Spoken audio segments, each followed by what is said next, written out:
சீமான் விஜய் ஒன்றும் பெருசா செய்ய போறது கிடையாது. கண்டிப்பா சீமானோட ஓட்டுல விஜய் கை வைக்கவே முடியாது.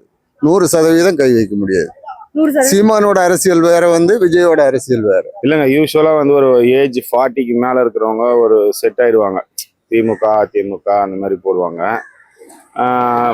லெஸ் தென் 40 இருக்கிறவங்க புதுசா வரவங்க தான் ஓட்டு ஸ்பிளிட் ஆகும்.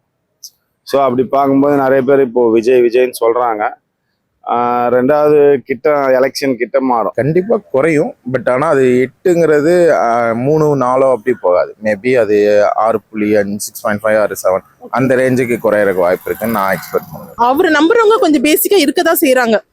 இன்னும் நான் டிவில இருக்கிற உங்களை மாதிரி யூடியூப் சேனல்ஸ் நிறைய இது பார்ப்பேன். அதுல என்ன சொல்றாங்கன்னா, இல்ல இந்த மாதிரி நாங்க அண்ணாக்கு தான் போடுவோம் நம்புறாங்க. சப்போஸ் அவர் நம்புறதுக்கு கொஞ்சம் ஏதாவது நடுவில் பண்ணியிருக்கலாம். எப்படி சொல்றேன்னா, வெறியும் இந்த மற்ற இது விஜய் வர வரைக்கும் அவருடைய முரண்பாடு எப்படி இருந்ததுன்னா, டிஎம்கே மட்டும் எதிர்த்து பேசிட்டு இருந்தாரு, மத்ததை எதிர்த்து பேசினாரு. விஜய் வந்த வரைக்கும் அப்படி டிஎம்கே ஓரம் தள்ளிட்டு விஜயவே டார்கெட் பண்ணிருக்கிறாரு. அவர் பாலிடிக்ஸ்க்கு இப்பதான் வந்திருக்கிறாரு. அவர் எந்த பதிவிலும் இல்ல. ஒரு பதிவுல இல்லாதவங்க போயிட்டு நீ இது பண்ணலன்னா அவரால் எப்படி பண்ண முடியும்? என் கையில ஒரு பொசிஷன் இருக்குது, நான் என்னால பண்ண முடியும். இப்போ நான் போய் இந்த ஸ்ட்ரீட்டை கிளீன் பண்றேன், என்னால முடியாது. நான் ஒரு பொசிஷன் இதுல இருக்கிறேன்னா ஒரு 10 ஆளுங்களை வச்சு இந்த ஸ்ட்ரீட்டை கிளீன் பண்ணு, அது மாதிரி சொல்ல முடியும். விஜய் இப்பதான் பதவி கொடுங்க, அப்பதான் நாடு சுத்தமாகுதா இல்லைன்னா நம்மளோட வீட்டுல இருந்து எல்லாமே தெரு சுத்தமா தான் நமக்கு தெரியும். அதனால எனக்கு தெரிஞ்சு அவர் என்ன சொல்றது, அவர் எதிர்ப்ப டிஎம்கே வரைக்கும் காட்டிட்டு இருந்தா ஓகே.